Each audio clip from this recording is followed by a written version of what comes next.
برداشت کرنا سیکھو گے، یاد رکھو میرے بچوں، اگر آپ صبر سیکھ گئے تو کوئی آپ کو پکڑ نہیں سکے گا۔ یہ جو ریسنگ گاڑیاں ہوتی ہیں نا، فراری اور مختلف ان کے نام ہیں، مشہور فراری ہے، اٹلی میں بنتی ہے، لمبرگینی، یہ دونوں بنتی ہیں وہاں اٹلی میں، اور اس میں جو آدمی جا رہا ہو اس کے لیے سپیڈ لمٹ کی قید کوئی نہیں، ورنہ سب گاڑیوں پہ 120 کلومیٹر پر کے اوپر جائیں گے تو جرمانہ ہوگا، لیکن جو آدمی لمبرگینی میں جا رہا ہے یا فراری میں جا رہا ہے اس کے لیے کوئی جرمانہ نہیں، چونکہ وہ یوں کرو تو 1 سیکنڈ میں وہ 120 پہ چلی جاتی ہیں، صرف اتنا کرنے سے شوں ایسے جاتی ہیں۔ تو میں آپ کو ایک لیمبرگینی دینا چاہتا ہوں، فراری 8 کروڑ کی ہے، فراری 8 کروڑ کی گاڑی ہے فراری۔ کئی دفعہ وہاں جب جاتا ہوں تو کوئی نہ کوئی بٹھا دیتا ہے، یہ آپ کو ذرا سیر کرائیں، وہ ہمارے کو تو شوق کی کوئی چیز ہے نہیں، وہ نوجوانوں کے شوق کی چیز ہے۔ تو 8 کروڑ کی گاڑی ہے، میں مفت آپ کو دے رہا ہوں، وہ ہے صبر۔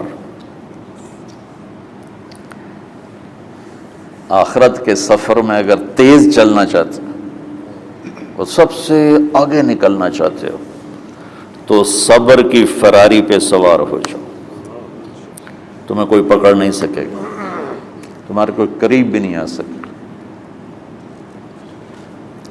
کہ دنیا میں صبر کرنے والوں کا قحط آ گیا ہے، بڑے بڑے علماء ہیں اخلاق سے خالی، بڑے بڑے علماء ہیں صبر جانتے ہی نہیں، اور پورا معاشرہ سر علماء، تم کل کے علماء ہو اس لیے علماء کی بات کر رہا ہوں، ورنہ پورا معاشرہ میرے بچوں صبر سے خالی ہے۔ تم سیکھو۔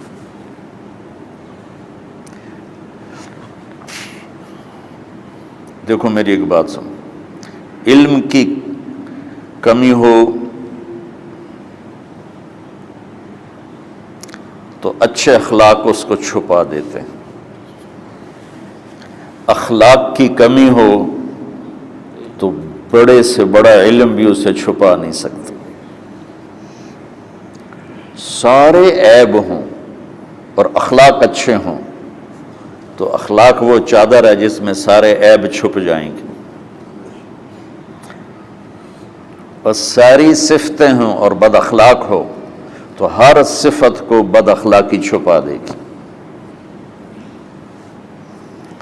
میرے نبی نے نماز لمبی پڑھی، اللہ نے روک دیا، کہا نہیں چاہیے، ما انزلنا علیک القرآن لتشقی، مختصر نماز پڑھیں، درمیانی نماز پڑھیں۔ پیسہ سارا خرچ کر دے، اللہ نے روک دیا، ولا تبسطھا کل البسط، میرے نبی سارا خرچ نہ کرو، کچھ بچا کے بھی رکھو۔ تبلیغ میں اپنی جان کھپائی، اللہ نے اس سے بھی روک دیا، فلا تذهب نفسک علیہم حسرات، تبلیغ کرو خود نہ مر جاؤ۔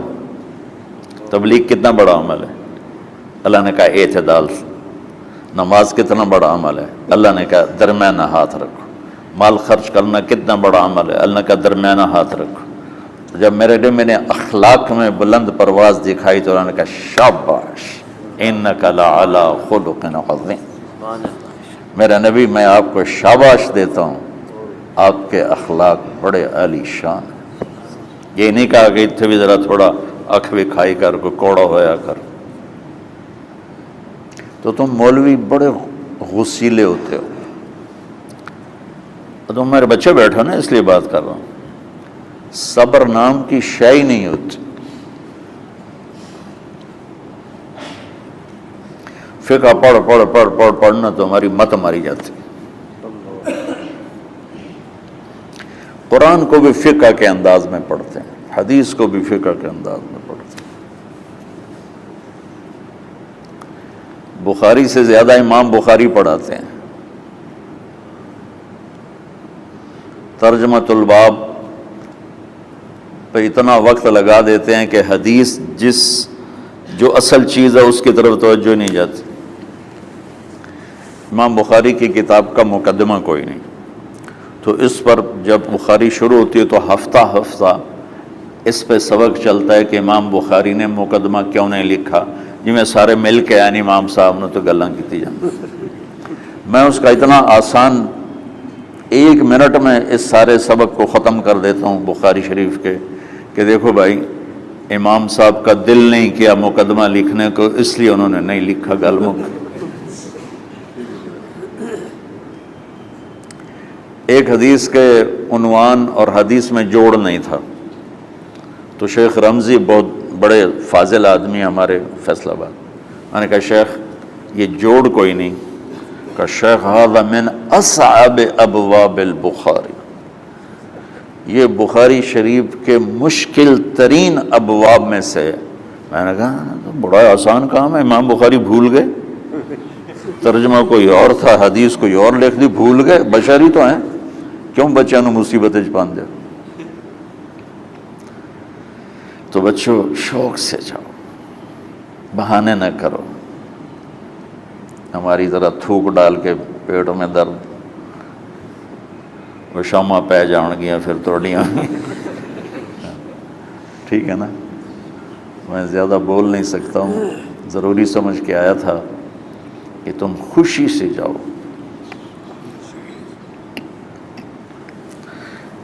پھر اس میں جو ناگواری آئے گی اسے برداشت کرو گے تو پھر آپ کا صبر بڑھے گا۔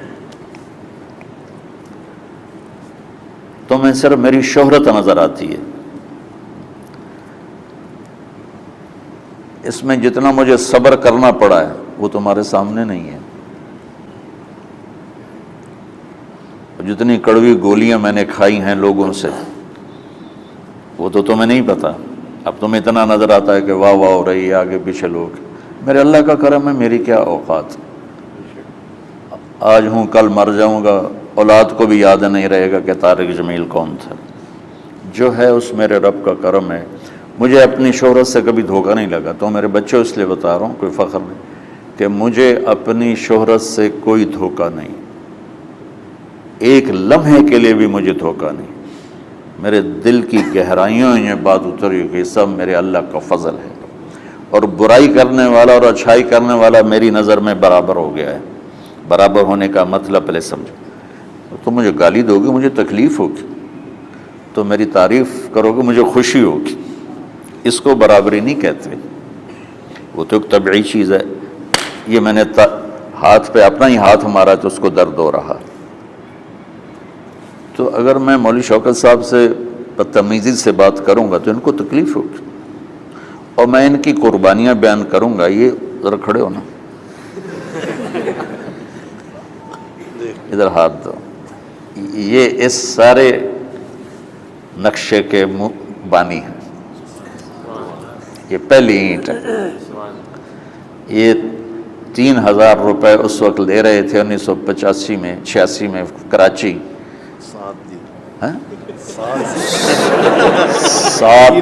7,000 ان کی تنخواہ تھی، اور میں نے ان کو تلمبے میں بلایا 900 روپے مہینے پر۔ کتنا فرق ہے 7,000 اور 900 کا؟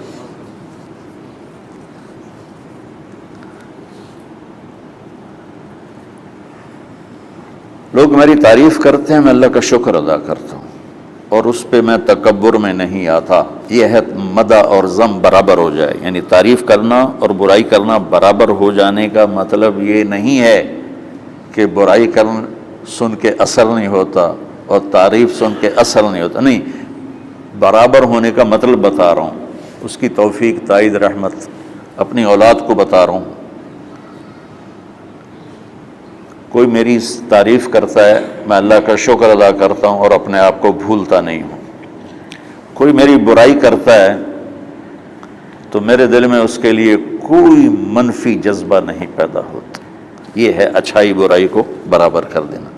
کہ میرے اوپر مختلف الزام لگتے ہیں تو میں ان کو پی جاتا ہوں، اور اس طرح کا معاملہ کرنے والوں سے اپنے دل کو بالکل صاف رکھتا ہوں، بالکل صاف، اور میرا ان سے معاملہ اسی طرح ہوتا ہے جیسے پھر آؤ جی اپنی وجہ سے کبھی کسی سے قطع تعلق نہیں کرتا. تو بچوں، صبر بہت بڑی دولت، یہ تمہاری تبلیغی زندگی میں بھی کام آئے گی، علمی زندگی میں بھی کام آئے گا، جب تم گھر والے بنو گے، شادیاں ہوں گی، اس وقت یہ کام آئے گا. ٹھیک ہے؟ اب بہانہ تو نہیں کرو گے نا؟ خوشی سے جاؤ گے نا؟ چلو، السلام علیکم.